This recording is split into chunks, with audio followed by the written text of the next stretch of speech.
Un saludo a cada uno de ustedes. Nos encontramos en el segmento Jesús es la verdad presente una vez más, Cabell. Estamos muy gozosos porque sabemos que esta programación va a ser de bendición para ustedes. Una vez más, pedimos, siempre no se olviden de compartir el segmento, utilizándolas también, se puede, las plataformas que tenemos hacia arriba, buscando el segmento como tal, y dándole share, dándole like. Y suscribiéndose. Suscribiéndose, que es muy importante, como siempre. Así mismo. Y queremos pues iniciar este segmento a través de una oración. Así como están, vamos a orar. Señor eterno Padre, en esta hora, gracias te damos una vez más por este día que nos ha dado, Señor, que lo ha estado con nosotros, lo ha acompañado, Señor, nos ha cuidado. Y en esta hora, Señor, que estamos iniciando este segmento, permita que el mensaje que estamos preparando, Señor, que sea todo conforme a su voluntad, que podamos nosotros dignamente presentar estos temas en una forma que puedan entenderlo y que en ningún momento pues tenemos la intención de pues, asustar a nadie, o más bien lo que queremos es crear lo que se llama un tipo de entendimiento, una reflexión para que todos aquellos que puedan escuchar, que en este momento puedan ellos prepararse en su hogar, Señor, que los tiempos que estamos viviendo no son tiempos fáciles, son bien difíciles, y entendemos que cada día tenemos que buscar más de Jesús, Señor. Gracias, Señor, por este momento, y permita que nuestros oyentes puedan siempre estar con nosotros en los momentos que estamos difíciles, en estos días que estamos viviendo, Señor. Gracias, Señor, por Jesús. Amén. Amén. Para esta ocasión tenemos la noticia que se titula Un encuentro con el Señor. Y esta vez nos trasladamos a los Estados Unidos, donde hay una niña que se llama Lía, que conmovió a su iglesia al testificar que tuvo un encuentro transformador con Jesús y decidió poner a Dios en el primer lugar en su vida, dejando de lado la tableta y la televisión. Son muy interesantes, ¿viste? Porque a los hijos míos les gustan mucho las tabletas y la televisor. Durante el culto del 7 de septiembre de este año, de este mismo año, fíjate, Lía confesó entre lágrimas, no meditaba en las escrituras ni oraba al Señor. Mi vida era solo TV y tableta, pero no adoraba ni oraba en su amor. Mira cómo fue tocada esta niña, que a veces nos hace examinarnos. Lía relató que todo cambió tras un servicio especial donde sintió la convicción de fe. Al regresar a casa, el Señor le pidió ponerlo primero. Su mamá narró entre lágrimas que Lía eligió abandonar la tableta y la TV para buscar a Dios. El testimonio tocó a toda la congregación y glorificó a Dios por la fe renovada de la pequeña, inspirando a otros a valorar el tiempo con Jesús y la lectura bíblica. Según líderes infantiles, la decisión de Lía fue completamente espontánea y marcó una nueva etapa en su relación con Dios y en el ambiente espiritual del hogar. La iglesia ha reportado un despertar en las últimas semanas, con numerosas personas rindiéndose al Señor, buscando encuentros genuinos y transformación. La experiencia de Lía pone relieve los efectos positivos de abandonar distracciones digitales para darle prioridad a la fe y mostrar cómo incluso los niños pueden ser ejemplo de entregar y cambio para los adultos. Su testimonio nos ilustra el llamado de Jesús: dejad que los niños vengan a mí, y la capacidad renovadora de buscar primero el reino de Dios, como dice Mateo 6:33. Así que, ¿quiénes se nos están añadiendo ahora? Queremos decirle que la noticia habla sobre un encuentro con Dios, y esta vez de una niña. Una niña. Y nos hace una primera pregunta: ¿cuál es el deber de los padres? Bueno, hay el librito Palabra de Vida Gran Maestro, página 280. Dice que los padres deberían enseñar a sus hijos el valor y el debido uso del tiempo, enseñándoles que vale la pena luchar para hacer algo que honre a Dios y beneficie a la humanidad. Aún en sus tempranos años pueden ser misioneros, fíjate, para Dios. Mire qué interesante. Así que el deber de los padres de hoy día es que sus hijos, enseñar a sus hijos a administrar correctamente el tiempo, Sí. enseñarles a ser buenos mayordomos del tiempo, para que utilicen el tiempo no tan solo para prepararse para ser un buen ciudadano, sino sobre todo para ser siervos de Dios. Eso es lo más grande. Tú desde chiquitita, a veces pensamos, no, deja que tenga la madurez para que entienda, ¿no? Pero es que desde pequeño Sí. puedes ya encaminar y decir y enseñarle, mira, el tiempo que tenemos vamos a administrarlo, a hacer cosas productivas, pero sobre todo cosas que podamos resaltar, alabar y adorar a Dios como se merece. Eso es así. Otra pregunta, ¿Cuán valioso es el tiempo? ¿cuán valioso es el tiempo? Hablando del tiempo, se nos amonesta a redimir el tiempo, pero el tiempo desperdiciado no puede recuperarse jamás. No podemos hacer retroceder ni un solo momento. Sigue diciendo la cita que la única manera en la cual podemos redimir nuestro tiempo es aprovechando lo más posible el que nos queda. Colaborando con Dios es un gran plan de redención. Eso es así. Esto nos dice que no nos podemos entonces entristecer ni apenar por lo que ya ocurrió, porque ya eso queda en el pasado. Sí, el tiempo que queda frente, Sí. ese sí nosotros podemos invertirlo para acercarnos a nuestro Dios y ser de bendición para los demás. Eso es así. ¿Qué ocurre con los sentidos? ¿Qué ocurre? Vamos a ver. Cualquier cosa que disminuye la fuerza física Física. debilita la mente y la vuelve menos capaz de discernir entre lo bueno y lo malo. Sigue diciendo que nos volvemos menos capaces de escoger lo bueno y tenemos menos fuerza de voluntad para hacer lo que sabemos que es recto. En otras palabras, si yo todo el tiempo que me pueda sobrar o el que tengo, lo invierto constantemente en la tecnología, en la TV, en la tableta, en el celular, porque mira, ya el tiempo de captar son segundos. Antes decían que eran 5 minutos, el poder acaparar la atención, y ya estamos tan acostumbrados a ese scrolling, ¿verdad? Scrolling, hay que estar detalle. Que no captan, o sea, No por nada, JB, pero yo creo que, yo sé que ese medio, porque yo también, yo me paso mirando cosas por internet, claro, ¿sabes? Diferentes tipos de noticias, pero a veces yo mismo lo ha hecho, donde que a veces el tiempo se va y uno no sabe. Cuando uno mira el reloj, veo, venga acá, pero si yo llevo ya casi 2 horas aquí mirando estas noticias, o sea que yo he hecho, o sea, yo tengo que también hacer otras cosas más, o sea, que buscar los estudios, o sea, estudiar otras cosas, ¿no? Pero eso es algo que no pasa, no son solamente a los muchachos, nuestros hijos, ¿no? Niños, pero también nosotros como adultos también, nosotros nos hacemos haciendo también.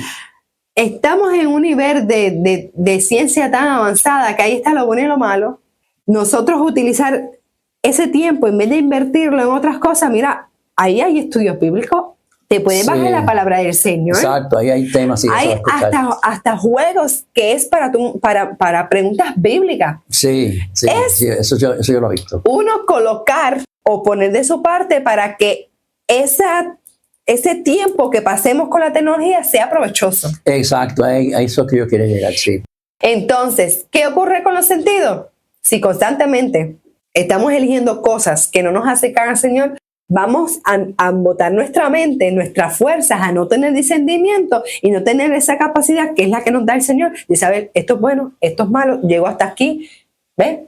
Exacto. Y eso pues es importante porque a medida que nos acercamos al fin, la verdad va a estar mezclada con el error. Sí. Y solo bajo el estudio es que vamos a poder discernir. Bien, otra preguntita, Jocabet.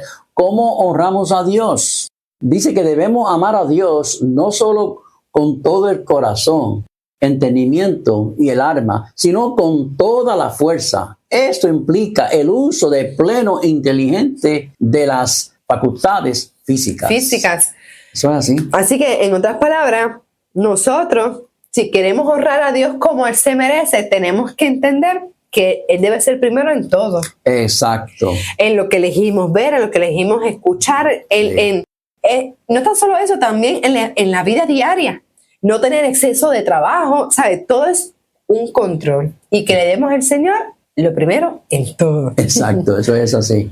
En conclusión, asimismo, esto es una invitación a padres y familias para reflexionar sobre el lugar que ocupa Dios en la vida diaria y a motivar a sus hijos a conocer las Escrituras y experimentar la presencia de Cristo desde que la infancia. Mira, estamos en un punto en que en la sociedad los roles se han como que invertido y a veces por utilizar los padres el tiempo para hacer otras cosas, el babysitter de los niños es la tecnología. Sí. Tristemente. Eso es así, que ellos a veces y sin control. ¿Qué cosas puede acceder su niño? ¿A qué tiempo tú lo expones? ¿Qué cosas están aprendiendo? Todo esto tiene que ver con la espiritualidad y la salvación. Es que a veces los padres, porque no, o sea, quieren hacer otras cosas, ¿por eso? Lo dejan los muchachos, ¿sabes? O como decimos por acá, a garete, tú sabes, hacer lo que ellos quieren hacer. Y no es así. Debemos tener un control sobre todo esto. Y se ha desarrollado una fobia. Sí. El miedo a no estar o a no tener el celular. También se ha creado dependencia con los juegos. Sí, esos juegos. Que hay unos niños que si tú se los quitas se vuelven violentos. Y todo eso nos hace pensar, espérate, yo estoy cuidando a mi familia, estoy cuidando las avenidas del alma, estoy dejando que el enemigo entre. ¿Ves? Hay preguntas, porque sabemos que estamos en tiempo de fin, vamos a utilizar toda artimaña para que nuestra familia no esté preparada. Y todo esto entra ahí. Eso es así.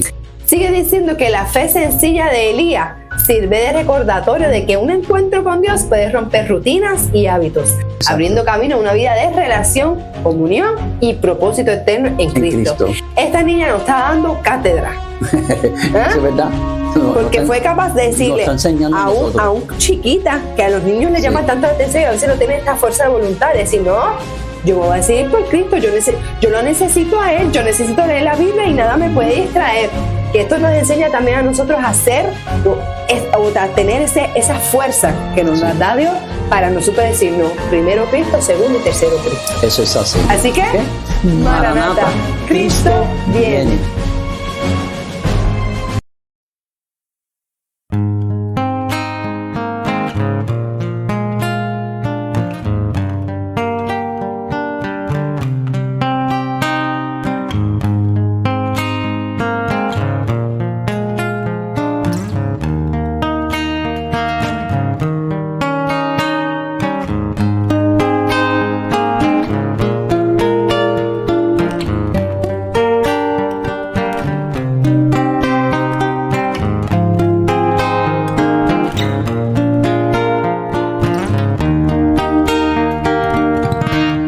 Gracias, Señor,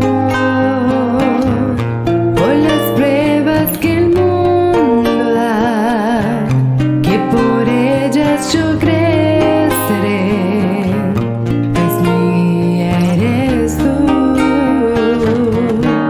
Gracias, Señor, que las luchas paciencia trae y aprendo a que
todo lo que siento mi ser, pues sé que tú me ayudarás a guardarme del mal.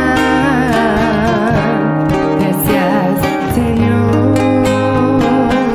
que cuando todo ya esté en tu lugar, tu rostro ahí poder mirar y allí estarás.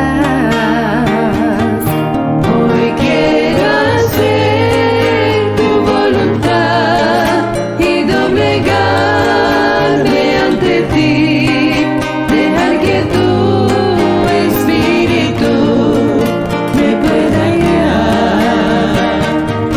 Cuando más pruebas tenga yo, Cristo las ha de disipar.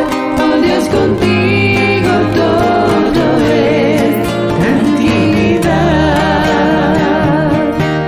Hoy quiero hacer tu voluntad y doblegarme ante ti, dejar que tu espíritu me pueda guiar. Cuando más pruebas tenga yo, Cristo las ha de disipar. Oh Dios, contigo todo es tranquilidad. Oh Dios, contigo todo es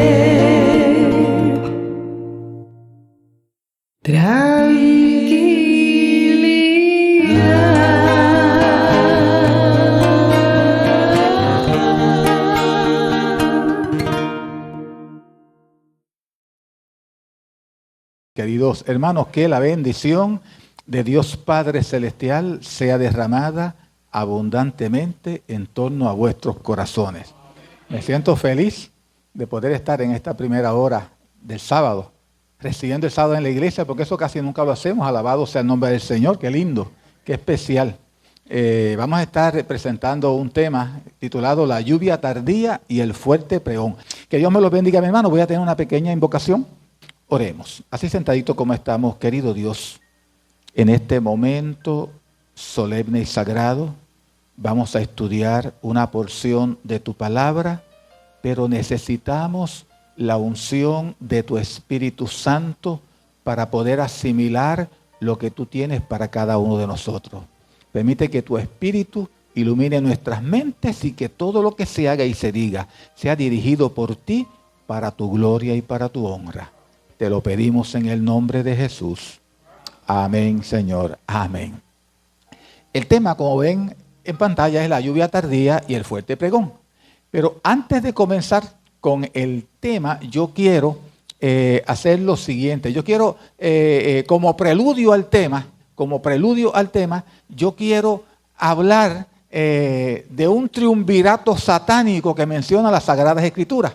Sí, la Biblia habla de un triunvirato. Un triunvirato es un trío.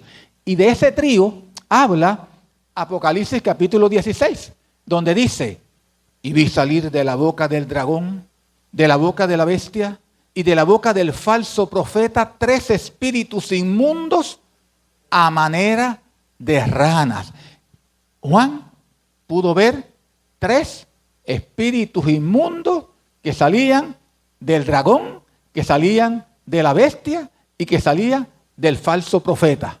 Y dice que los espíritus inmundos eran a manera de ranas. Si usted lee las Escrituras, en el único lugar que se habla de ranas es en la plaga de Egipto, allá en Éxodo.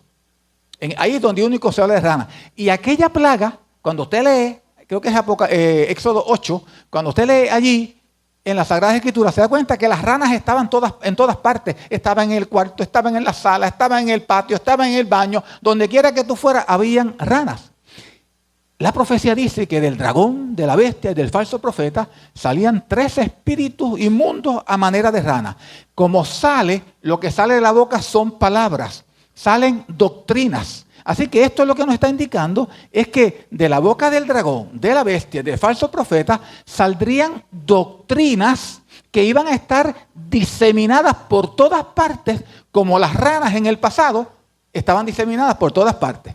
Y ese es el triunvirato del mar. Y yo quiero que tú veas, en primer lugar, cuando tú ves el dragón, es el primer componente del triunvirato del mal, el dragón. Y tú recuerdas cuando Satanás se encontró con Jesús, que le dijo, todo esto te daré si postrado me adorares.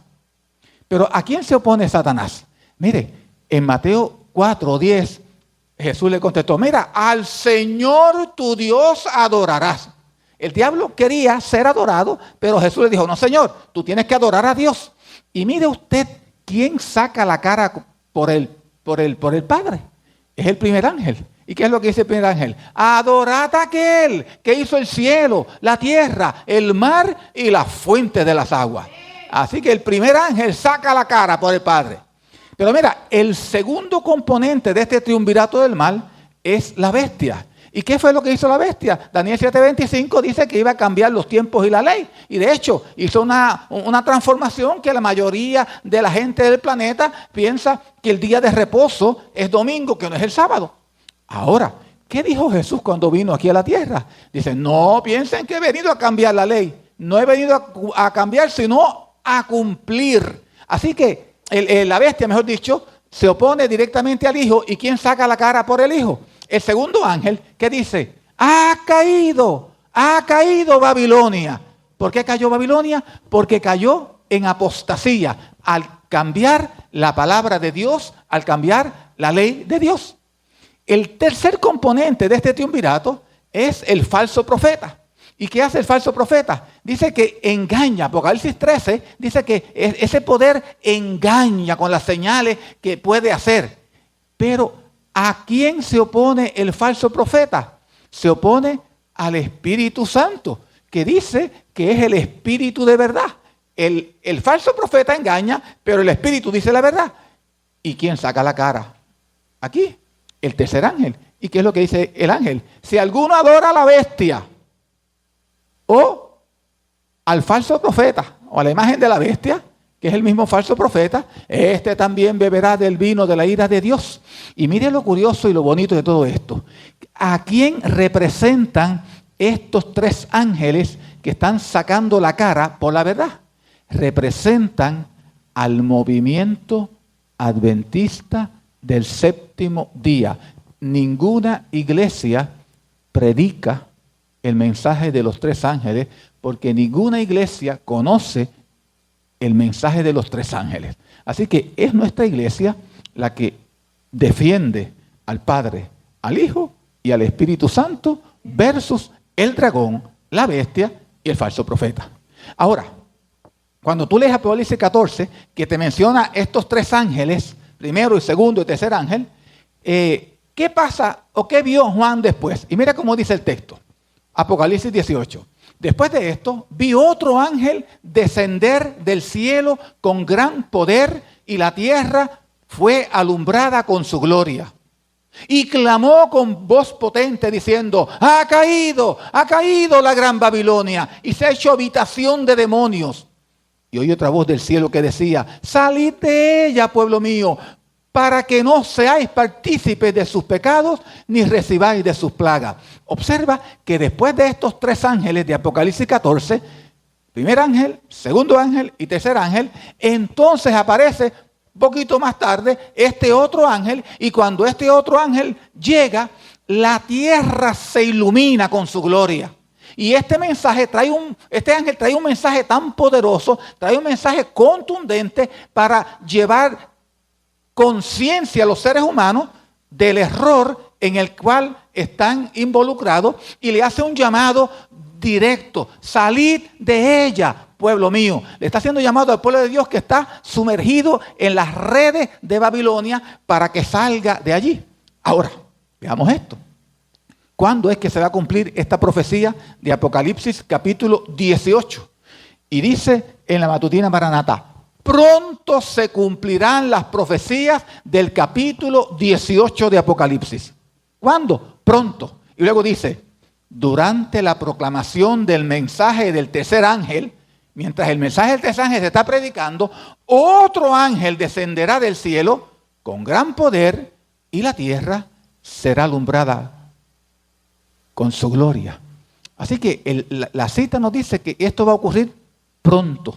Y dadas las circunstancias y dadas las cosas que vemos en la Biblia profetizadas y dado lo que leemos en el Espíritu Profecía y dadas las noticias que vemos constantemente que nos indican que todas las piezas del rompecabezas se están uniendo, pues entonces podemos creer que realmente pronto se van a cumplir esas profecías de Apocalipsis 18. Ahora, escúchame bien, ¿qué representa ese otro ángel? ¿Qué es lo que representa ese otro ángel? Mira cómo dice la cita, Maranata. El Espíritu bendecirá a los instrumentos humanos consagrados y estos abrirán sus labios, llenando la tierra del conocimiento de Dios y con su insuperable gloria como las aguas cubren del mar. ¿A quién representa entonces este otro ángel que llega? Representa a una iglesia investida del poder del Espíritu Santo, una iglesia santa, pura y sin mácula, llena del poder de Dios, alumbrando la tierra con su gloria, disipando las tinieblas espirituales que hay en el mundo en ese momento. Alabado sea el nombre de Dios. Ahora, ¿cómo es que va a ocurrir ese evento?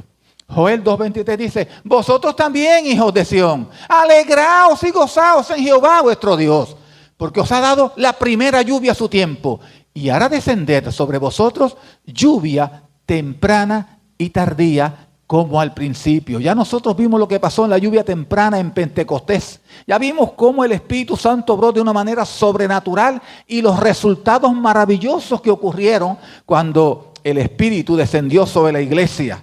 El Espíritu descendió sobre la iglesia para comenzar la obra. El Espíritu descenderá por la iglesia consagrada, humilde y sometida al Espíritu Santo para terminar la obra. Alabado sea el nombre del Señor. Ahora, cuando ese Espíritu Santo se derrame sobre la iglesia, ¿qué es lo que va a pasar? Mira qué linda esa cita. Entonces el mensaje del tercer ángel se agigantará hasta convertirse en el fuerte pregón. Así que es imprescindible que la iglesia reciba esa inyección de poder para que el mensaje del tercer ángel cobre fuerza y pueda hacer el efecto deseado. Así que no se está hablando de un nuevo movimiento, está hablando del mismo movimiento, la misma iglesia, pero con un nuevo poder, el poder del Espíritu Santo. Alabado sea el nombre del Señor. Así que si nosotros nos consagramos y vivimos una vida sincera, profunda, humilde y consagrada a nuestro Dios, vamos a participar de este evento. Alabado sea su nombre. Ahora, quiero decirte lo siguiente. Mire esta cita que está en Primeros Escritos. Propósito por el cual Dios tiene que enviar este poder a la iglesia. Mire cómo dice aquí. En este tiempo descenderá la lluvia tardía para dar poder a la voz fuerte del tercer ángel. ¿Cómo dice? Que es necesario que el Espíritu descienda para que el mensaje del tercer ángel pueda hacer su efecto. Porque mire el problema que tenemos. Los tres ángeles, ¿cómo tú lo ves ahí? ¿Cómo están, Junior? El problema es, mi hermano, que nosotros tenemos unas grandes verdades, pero el mensaje del tercer ángel no se está predicando como se tiene que predicar. De hecho, escuché una entrevista que le hicieron al pastor Esteban Bol los otros días, y el pastor Esteban Bol dijo, aquí en América Latina se predica un poco del mensaje de los tres ángeles. En Estados Unidos se predica poco. Y en Europa ni se habla del mensaje de los tres ángeles, decía él en la entrevista. Así que entonces, si el mensaje se está predicando de una manera tímida, de una manera con miedo, con temor a que las personas no acepten, entonces se necesita que el Espíritu Santo descienda para que entonces sí, los ángeles, que es la iglesia, estén predicando con voz de trompeta por todas partes del mundo, de tal manera que el mundo pueda ser amonestado y el mundo pueda tomar decisiones para vida eterna. Alabado sea el nombre del Señor. El propósito de el derramamiento del Espíritu Santo, en primer lugar, es para que ese mensaje del tercer ángel coja fuerza, pero también tiene un segundo propósito. Yo dividí la cita. La segunda parte dice, y preparar a los santos para que puedan subsistir durante el plazo cuando las 7 postreras plagas sean derramadas. Mire, si nosotros no recibimos la lluvia tardía, nos perdimos. Las 7 postreras plagas nos consumirán. Por lo tanto, el propósito del derramamiento del Espíritu Santo es ayudarnos a dar este mensaje con fuerza, porque no se está dando con fuerza, con débiles validos. Y prepararnos espiritualmente en humildad, en consagración, en entrega, para que cuando vengan esos vientos terribles que van a venir sobre la humanidad, podamos estar firmes como una roca y podamos soportar todo lo que ven. Alabado sea el nombre del Señor. Entonces se va a cumplir Mateo 24:14, que dice, y será predicado este evangelio del reino en todo el mundo para testimonio a todas las naciones, y entonces vendrá el fin. Ahí es el cumplimiento de Mateo 24:14, cuando el Espíritu Santo tome posesión de cada uno de nosotros y nos utilice a su antojo para gloria de Dios y para beneficio de las almas. Qué lindo y qué maravillosas cosas le esperan a los hijos de Dios, que sean fieles y que sean leales.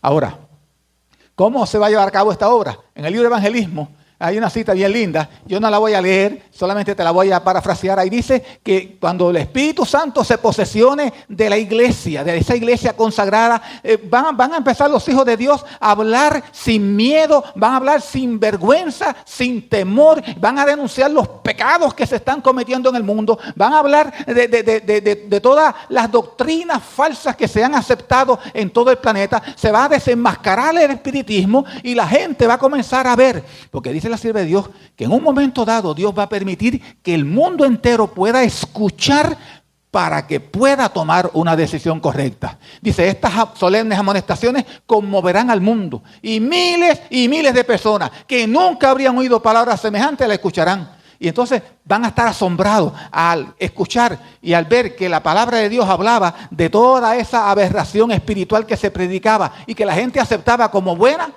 pero que no era buena, que era aberraciones espirituales.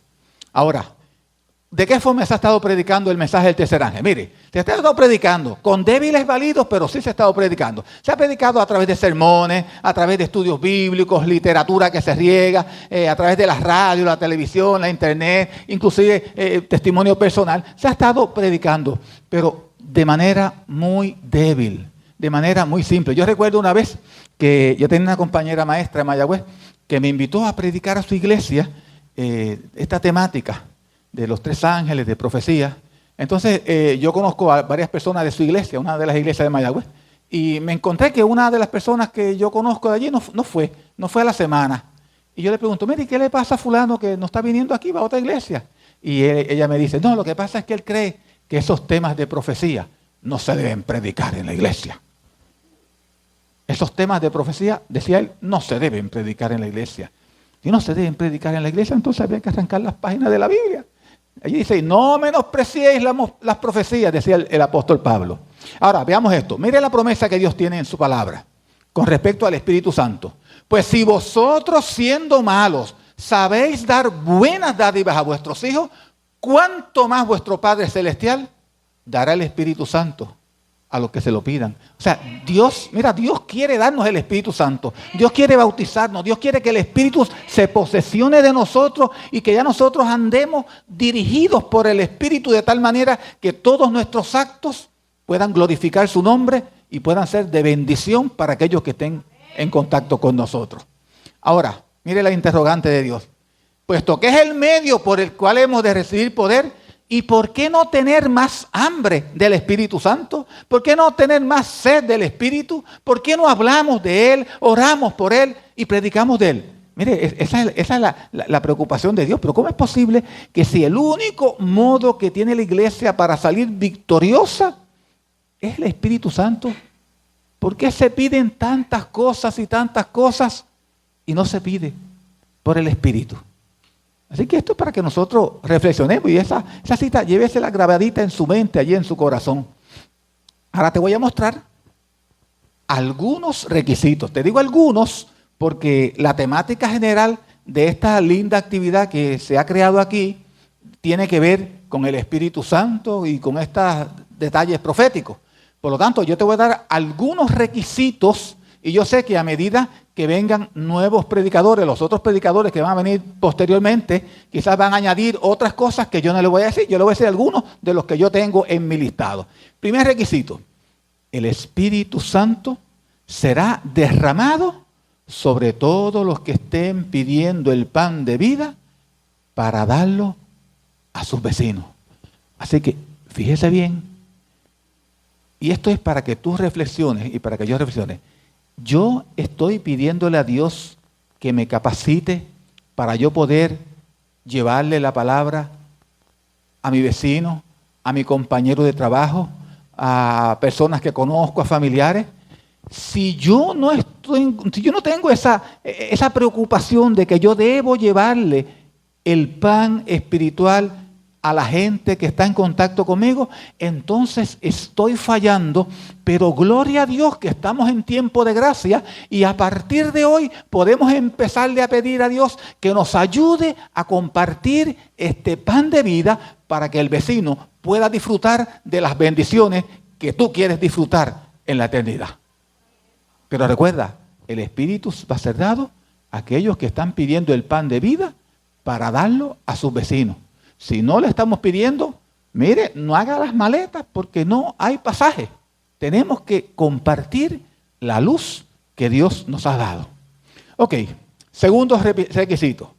Nos toca a nosotros remediar los defectos de carácter, limpiar el templo del alma de toda contaminación. Todos estamos plagados de defectos de carácter. Todos tenemos montones de debilidades. Y dice ahí que nos toca a nosotros remediar esos defectos de carácter. Jesús te acepta si tú eres ladrón, si tú eres adúltero, si tú eres mentiroso, sea lo que sea, Él nos acepta. Voy a ir. Pero el Espíritu tiene que trabajar en mí. Y si yo era ladrón, tengo que dejar de ser ladrón. Y si era mentiroso, tengo que dejar de ser mentiroso. Y si era adúltero, tengo que dejar el adulterio. Así que el Espíritu, si se lo permitimos, comienza a obrar una transformación en el carácter de nosotros. Y si eso pasa, dice, entonces la lluvia tardía caerá sobre vosotros como cayó la lluvia temprana sobre los discípulos en el día Pentecostés. Así que hay que mirarse hacia adentro a ver dónde estoy fallando, qué tuercas están flojitas que hay que apretar de tal manera que mi corazón pueda estar en sintonía con Dios. Y lo mejor que puedes hacer es leer Gálatas 5:22. Allí están los frutos del Espíritu. Léete Gálatas 5:22 con oración y ahí tú sabes cómo tú estás a la vista de Dios. No lo voy a leer porque para no hacer esto muy largo. Mire, ahí hice una lista de defectos de carácter que podemos tener nosotros. Mira, yo he trabajado en tres lugares distintos. Trabajé una vez con servicios sociales. Yo fui enfermero unos años cuando era joven, en los 80, y después trabajé el resto del tiempo como maestro y también trabajé en otras cosas más, como en 4 lugares distintos. Y yo te puedo decir que yo puedo poner un nombre al lado de cada una de esos defectos de carácter que yo he conocido, personas que yo he conocido, en los trabajos y aún dentro de la iglesia. Todos tenemos defectos de carácter, ahí yo puedo caer retratado en algunos de ellos también. Todos tenemos defectos, tenemos que lidiar con esos defectos de carácter. Yo recuerdo, había un hermano de la iglesia que cada vez que le pedían un favor, mira que si el domingo puedes venir, no, yo no puedo, pero yo sé quién puede, háblate con Tony, que Tony sí puede. Y cada vez que lo buscaban para algo, cada vez que lo citaban para una cooperación para algo, él siempre sabía cómo desviarse y él siempre se quitaba del medio. ¡Wow! Increíble. Esos son defectos de carácter. Nunca se asumía la responsabilidad. Pero si le pagaban, él iba, mira, te vamos a pagar tanto. Entonces sí que iba, no buscaba a nadie, él lo hacía.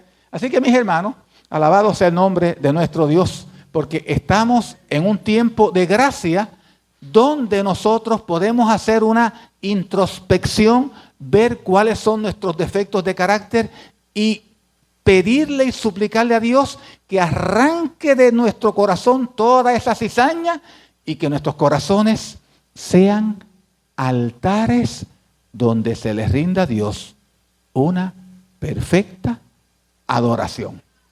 Ahora, encontré una cita bien bonita aquí que nos ayuda en este asunto del carácter y la quiero compartir contigo. Esto está en Palabras de Vida. ¿Qué cosa nos puede facilitar el mejoramiento del carácter? Todos estamos plagados de defectos de carácter. Aquí no hay nadie justo, la Biblia dice, no hay justo ni a uno, no hay perfecto ni a uno. Todos tenemos nuestros defectitos. Pero mira esta cita, dice allí, la única manera en la cual podemos redimir el tiempo es aprovechando lo más posible el tiempo que nos queda, colaborando con Dios en el gran plan de salvación. O sea, ahí nos hace un llamado a colaborar con Dios. ¿A colaborar con Dios de qué manera? En el plan de salvación, compartiendo la luz que Dios nos ha dado. Pero mira cómo sigue la cita. En aquel que hace esto, o sea, colaborar con Dios, impartir el mensaje que Dios nos ha dado, se efectúa una transformación de carácter. Mira qué interesante. Si tú trabajas para Cristo, se te va a hacer fácil remediar tus defectos de carácter. Mira qué bonito eso. Si tú trabajas para Cristo, si tú haces su voluntad y tú haces la obra que Dios te pone en tu mente que hagas, mire, sin tú darte cuenta, vas a ver que van a operarse una transformación en su alma y vas a ver que cosas que antes tú hacías, que tú sabías que eran incorrectas, ya no sientes placer en hacerlas y ahora tú comienzas a actuar conforme a la voluntad de Dios. Así que, clave para poder vencer los defectos de carácter, hay que trabajar por Cristo. Mira, y no es que tú seas un experto en teología y cojas la Biblia y puedas predicar donde quieras. Hay muchas formas de hacer obra misionera. Muchísimas formas de hacer cosas para Dios. Como el tiempo corre tan rápido, voy a aprovechar, le voy a contar una de esas formas. Mire, yo estuve en el año 2010. En el año 2010 yo estuve en Panamá en un congreso laico. Allá había gente de toda Interamérica. Interamérica lo compone todas las islitas pequeñitas estas que están al lado de nosotros, de Puerto Rico, las Antillas Mayores, toda Centroamérica, incluyendo México, y parte de Suramérica. Así que allá había representantes de toda la división interamericana. En un momento dado, invitaron a hablar al frente a una señora bien jibarita. La señora era colombiana. Y yo dije, si esa señora la treparon ahí, algo grande esta señora va a decir. Entonces yo estaba bien pendiente con mis antenitas enfocadas hacia el frente. Aquella señora contó un testimonio. Ella vivía en Colombia y un día estaba pasando por una crisis tan y tan grande que no sabía ya qué hacer, ya no sabía cómo resolver su problema y un día dijo, no, ya yo voy a acabar con esto, yo no voy a seguir sufriendo más, y salió caminando para el cuarto para buscar una pistola para ponerse en la sien y dispararse. Pero cuando ella va a coger la pistola, el teléfono suena, ¡ring! Teléfono. Dejó la pistola, cogió el teléfono, ¿aló? Juanita, sí, Juanita habla. Mira, es Margarita, tu vecina. Ah, sí, ¿qué tú quieres, Margarita? Mira, Margarita, Juanita, te habla Margarita. Deja lo que estás haciendo y ven a mi casa ahora mismo, que he preparado un almuerzo para ti y para mí. Así que vente a comer para acá. Y Juanita, ¿a comer? Sí, a comer. Y ella, pues está bien. Tuvo que posponer el suicidio. Pero iba a morir con la barriguita llena. Así que ella va a la casa de Margarita, que Margarita es adventista del séptimo día, y allí tenía aquella mesa preciosa, llena de manjares, y se sentó con Margarita, que la trató con mucho amor y cariño, y allí comieron, y hablaron, y conversaron, pero la mente de ella está dando vueltas a lo que voy a hacer ahora cuando salga de aquí. Y después que ella le da las gracias, y va a salir de la casa para irse a la suya, a ejecutar lo que tenía en mente, cuando va a abrir la puerta, Margarita le dice, Juanita, si te gustó el de hoy, con el de mañana te vas a chupar los dedos. Y dice, ¿mañana otra vez?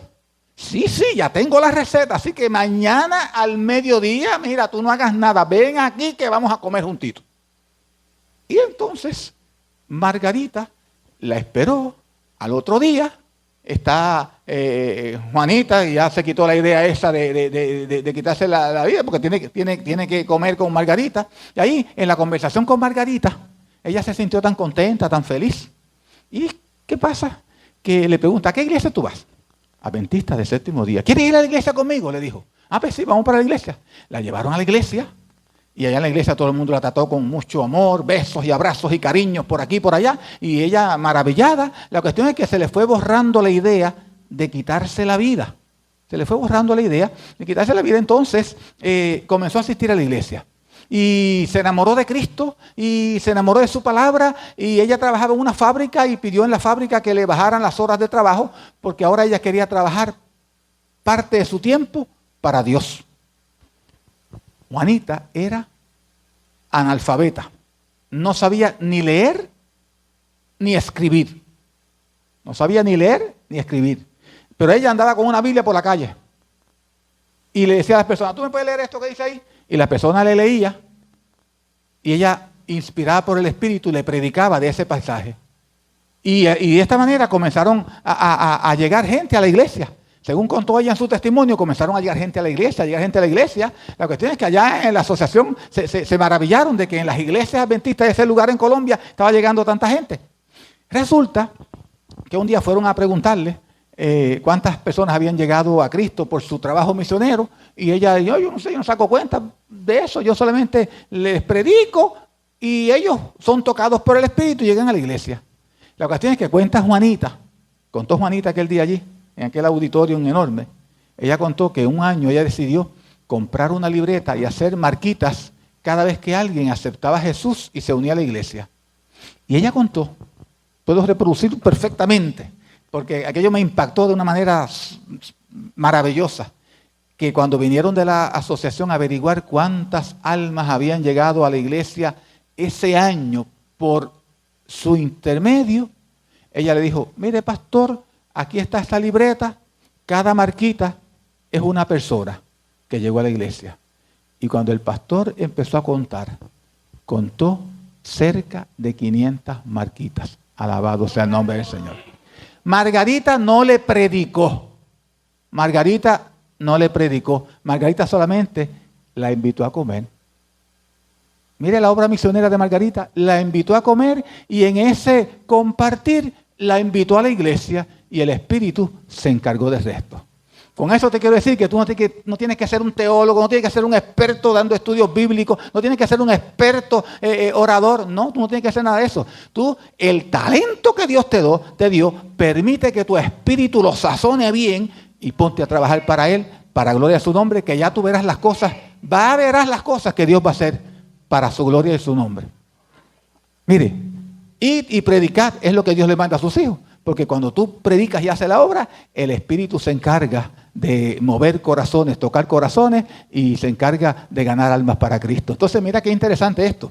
En el libro Eventos para los Últimos Días, dice, es también en gran medida por medio de nuestras imprentas como debe cumplirse la obra de aquel otro ángel que baja del cielo con gran potencia y alumbra la tierra con su gloria. Mire, o sea, que el cumplimiento de Apocalipsis 18 se va a cumplir en parte por medio de la literatura que nosotros tenemos. Si tú has leído el libro Servicio Cristiano, tú habrás leído que allí dice que de la misma manera que el Espíritu acompaña a un predicador cuando está dando una campaña, una carpa, de esa misma manera el Espíritu acompaña a la literatura nuestra que tiene el mensaje para estos últimos días. Así que hay que trabajar de la manera que Dios nos presente y nos ponga a nuestro lado. Mira, la iglesia de Salto, que es mi iglesia, es una iglesia bien misionera. Por años la iglesia ha sido bien misionera. En una ocasión repartimos 1,200 conflictos de los siglos, casa por casa. Casa por casa, casa por casa. Entonces, una cosa que a mí me llama la atención es que ahí dice que mucha gente va a aceptar el mensaje por la literatura. Y yo te voy a decir por qué yo creo que dice eso. Y es que cuando tú visitas, por lo menos en Saltos, mi barrio, tú visitas las casas, sábado por la tarde, muchas tienen verjas, muchas tienen portones, y tú no ves a la gente, tú no los ves, pero le dejamos la revista, le dejamos el librito entre las rejas, entre el portón, le lo dejamos en la marquesina, y mire, de la misma manera que el Espíritu acompaña a un predicador en una carpa, acompaña a la literatura que tiene el mensaje para este tiempo. Alabado sea el nombre de Dios. Póngase a trabajar para el Señor y va a ver todas las cosas que Dios puede hacer para gloria de su nombre. De hecho, mire lo que dice esta cita. Dice que más de 1000 personas se convertirán en un solo día, la mayor parte de las cuales adjudicarán sus primeras impresiones ¿a qué? A la lectura de nuestras publicaciones. Así que en los últimos días muchas personas se van a convertir gracias a que tú les regalaste una literatura, a que tú oraste porque esa persona fuera tocada por el Espíritu y leyera ese libro, esa revista. Se puede trabajar sin ser un teólogo, sin ser un experto hablando al frente, sin saber dar estudios bíblicos. Dios tiene modo para que cada hijo de Dios se involucre en su obra.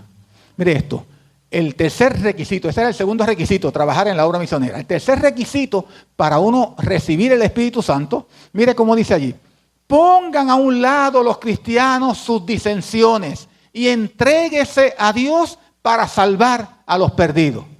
En la iglesia no puede haber desavenencias entre uno y otro. En la iglesia no puede haber distanciamiento ni antagonismo. Allí dice, dejen eso a un lado y pónganse a salvar a los perdidos, pónganse a hacer obra. Y luego dice, antes de Pentecostés, los discípulos se reunieron y apartaron todas sus divergencias. ¿Cómo estaban? Unánimes. En el Testimonio para los Ministros, página 475, hay una cita que a mí me impresiona mucho. Esa cita dice, la ciudad de Dios vio en visión a un ser vestido de negro con la Biblia en la mano. Y está hablándole a un auditorium enorme. El ser es Satanás. Y él con la Biblia le está diciendo, mire, tenemos que hacer que los cristianos se critiquen, que los cristianos peleen unos con otros, que se distraigan, porque si no logramos hacer esto, los vamos a perder y tenemos que asegurarlos en nuestra fila. El enemigo es el que se encarga de crear esas cosas. Él planifica y hace que sus secuaces influyan en las mentes de los hijos de Dios con el fin de que nosotros caigamos rendidos sin darnos cuenta a sus pies y nos apartemos de la senda correcta. Mire, el otro requisito para recibir el Espíritu Santo. Vi que nadie podía participar del refrigerio a menos que haya vencido todas las tentaciones. Todos ustedes y yo, todos nosotros somos tentados de una o de otra manera. Tenemos que vencer las tentaciones. Triunfados sobre el orgullo, sobre el egoísmo, sobre el amor al mundo y a toda palabra y obra mala. Si queremos recibir el refrigerio, tenemos que aprender a ser cristianos no solamente cuando estamos en la iglesia, cuando estamos afuera.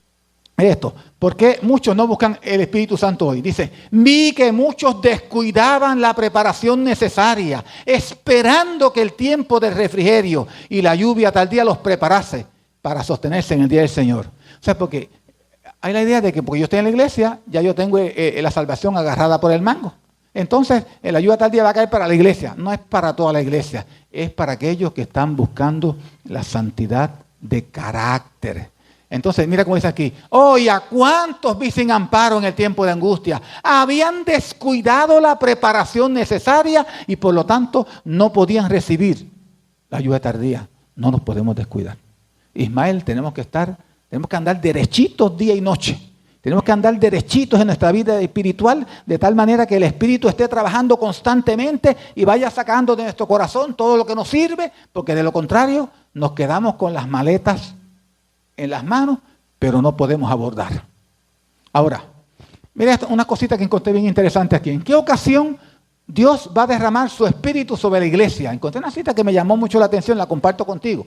Dice allí, las convocaciones de la iglesia y todas las oportunidades en que se trabaja personalmente por las almas son las ocasiones señaladas por Dios para dar la lluvia temprana y tardía. O sea, que el derramamiento ocurrirá cuando la iglesia esté involucrada en planificación misionera. Y eso fue lo que ocurrió en Pentecostés. La iglesia estaba involucrada en una gran campaña evangelística, la fiesta de Pentecostés. Y ahí Dios utilizó su poder e impregnó de su Espíritu Santo para que hicieran la obra. ¿Y cuántas cosas pasaron? Un día se convirtieron 3,000, otro día se convirtieron 5,000 y los apóstoles comenzaron a hacer milagros y maravillas por todas partes. Así que debemos estar involucrados en todo tipo de actividad espiritual que sea para bendecir a nuestro prójimo. Ahora, ¿en qué momento profético? Mira esto. Eso lo descubrí leyendo esta cita. Dice, y al empezar el tiempo de angustia, la Biblia habla de 2 tiempos de angustia. Está el tiempo de angustia previo, o el pequeño tiempo de angustia, está el tiempo de angustia de Jacob. El tiempo de angustia de Jacob es cuando caen las plagas, que ya ahí no hay remedio. Pero está hablando ahí del tiempo de angustia previo. Dice, y al empezar el tiempo de angustia previo, fuimos henchidos del Espíritu Santo y salimos a proclamar más plenamente el sábado. O sea, que cuando comienza el tiempo de angustia previo, o el pequeño tiempo de angustia, ahí es que Dios derrama su Espíritu Santo. Ahora, ¿qué suceso es el que marca el inicio del tiempo de angustia previo? ¿Qué suceso? Pues mire, es indudablemente la ley dominical. Cuando se firme esa ley dominical, ahí es que comienza el tiempo de angustia previo. El tiempo de angustia donde se empiezan a apretar el alicate y donde los hijos de Dios tienen que tomar una decisión. O me quedo o me voy. Y entonces ahí es que se va a distinguir a los niños de los hombres. Ahí es que se va a saber quién es quién de verdad, espiritualmente hablando. Yo hice un diagrama para ilustrar de la manera como yo entiendo que va a ocurrir todo esto. Un diagramita sencillo para ilustrarte de la manera que yo entiendo. Pudiera haber otra variación y pudiera haber otra manera de verlo, pero de la manera que yo lo entiendo. Mire, tenemos aquí la línea violeta muestra el cumplimiento de las profecías. Actualmente estamos en esa época, la época que hay señales, tsunamis, terremotos, ecumenismo y todas esas cosas que están pasando. Mientras esto está pasando ahora, los 3 ángeles, la iglesia, como yo dije al principio, con débiles validos, no con fuerza, con débiles validos, la iglesia sí está predicando el mensaje de los 3 ángeles, pero con timidez. Estamos predicando el mensaje de manera muy tímida. Pero ¿qué pasa? De repente, el conflicto de los siglos nos dice que el detonante, escuche bien, el detonante de la ley dominical, dice el conflicto de los siglos, páginas 647, 648, es los desastres naturales. Ahora se están dando un montón de cosas en el aspecto religioso, en el aspecto político, que sabemos que son cosas que son necesarias que van a ocurrir. Pero dice el conflicto de los siglos que el detonante, lo que va a provocar la explosión que hace que surjan las leyes dominicales, es los desastres naturales. Cuando empieza esa ley dominical, entonces empieza el apretón, el alicate comienza a apretar y ahí ocurre el zarandeo. ¿Y qué es el zarandeo? Unos que están firmes, llenos del Espíritu Santo, llenos de fe, que han querido ser fieles a Dios, aunque la muerte, aunque se tengan que enfrentar con la muerte, el zarandeo, eso se van a quedar. Y muchos, dice la sierva de Dios, que van a desaparecer, no van a soportar y van a desaparecer. Esos que son zarandeados y que se quedaron, van a recibir la lluvia tardía. Van a recibir el derramamiento del Espíritu Santo y entonces comienza la predicación en todos los rincones del globo terráqueo, predicando con fuerza, sin temor. Dice Elena White que Dios va a abrir el mundo, las puertas de par en par para que el mensaje sea predicado. Y cada ser humano tendrá la oportunidad de tomar su decisión a favor o en contra. Entonces, cuando finalice esa obra de sellamiento, entonces se acaba el juicio, un ángel va al cielo y dice, Jesús, ya todo el mundo fue amonestado, ya tomaron su decisión, Jesús dice, consumado es. Entonces comienzan a caer las 7 postreras plagas, que es lo que se conoce como el tiempo de angustia de Jacob. Y luego, al final de la 7ª plaga, Jesús nos viene a buscar. Alabado sea el nombre del Señor Jesucristo. ¿Cómo será la vida del mundo en esa época? Cuando esté pasando todo esto, las iglesias van a seguir predicando, las fábricas siguen funcionando, los gobiernos siguen funcionando, el mundo no se detiene. Nosotros por la profecía sabemos qué cosas van a ocurrir, pero el mundo no se detiene, el mundo siguen ocurriendo las cosas que están ocurriendo, los aviones siguen volando de un lugar para otro, empresas, negocios, dinero, fiestas, escuelas, universidades, todo eso sigue normal. Todo eso va a seguir normal. Lo que no es normal es la situación en que estarán los hijos de Dios. Miren lo que dice la cita de Dios en esa cita. Ahora parece que nadie nos notara. Ahora nos llaman una secta. Dice, pero no siempre será así. No, Señor. Dice, están sucediendo cosas que nos pondrán sobre el tapete. Y si nuestras teorías acerca de la verdad pueden ser desmenuzadas por los historiadores o los grandes hombres del mundo, eso se hará. Ahora nos llaman secta. Un grupito pequeñito ahí de 2 o 3 millones de personas.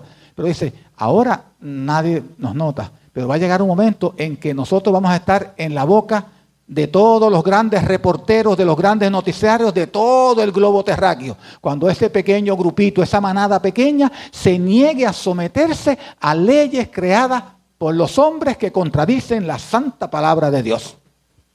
Así que, si San Pablo estuviera aquí, San Pablo diría, mire, el que piensa estar firme, no caiga. ¿Y qué va a pasar con nosotros? Dice, y seréis aborrecidos de todos por causa de mi nombre. Mas el que perseverare hasta el fin, este será salvo. Dios nos manda a perseverar. Muchas personas a veces le da miedo a estas cosas, pero ¿sabe una cosa? Encontré una cita el otro día, no está ahí, del Espíritu de Profecía, que dice que Dios le va a dar a sus hijos poder proporcional a la prueba. Mientras más grande el poder, mejor dicho, mientras más grande la prueba, más grande el poder que Dios te va a dar para que tú salgas victorioso. Y la prueba está fácil. Los 3 jóvenes hebreos. Usted nunca ha escuchado a ningún pastor diciendo que los 3 jóvenes hebreos iban refunfuñando y dando puños y patadas para zafarse de los guardias y no caer en el fuego. ¿Verdad que no? La Biblia nos da a entender que van a paso firme. Van a paso firme como si fueran para un salón con aire acondicionado. Y entraron allí sin refunfuñar. ¿Y quién estaba allí esperándolo? Allí estaba Jesús con los brazos abiertos. Dios da poder proporcional a la prueba. Mientras más grande la prueba, mayor el poder que Dios te da. Y si no, repase lo que dice el conflicto de siglos, lo que ocurrió con los mártires, con Juan Hos, con Jerónimo y con toda aquella gente. Porque Dios da poder proporcional a la prueba. Bueno, finalizando casi ya. La verdad está a punto de triunfar gloriosamente. Y todos los que se decidan ahora a colaborar con Dios, triunfarán con ella. Así que una característica de aquellos que van a salir victoriosos es que colaboran, que trabajan para el Señor. Trabajan incansablemente para el Señor. Pues esos son los que se les facilita el mejoramiento del carácter. Y solamente personas con un carácter santo y puro tendrán acceso a las puertas de la ciudad. Hoy Jesús está tocando en cada corazón. Cuando tú lees la historia de las iglesias, tú no oyes que en ninguna iglesia Jesús está tocando ahí. En ninguna, solamente en la última, la de nosotros, la que tiene más problemas, más dificultades. Hoy Jesús está tocando en nuestros corazones porque Jesús quiere que nosotros comencemos a vivir una vida recta, una vida santa, una vida pura, una vida para gloria de su nombre. Y está velando porque Él quiere que tú, si tú quieres ir al cielo y disfrutar de sus bendiciones, Él quiere que tú también busques almas para que ellos también disfruten de lo que Él tiene y lo que Él quiere darte a ti. Por lo tanto, mis hermanos, sometamos nuestros corazones a nuestro Padre Celestial y no le hagamos caso al enemigo de las almas cuando viene a entramparnos y a tratar de distraernos. Saquemos tiempo de calidad todos los días para estar en comunión con Dios. Tengamos nuestra mente conectada con el cielo y de esta manera nosotros podemos salir victoriosos en esta batalla espiritual. Que Dios me lo bendiga rica y abundantemente.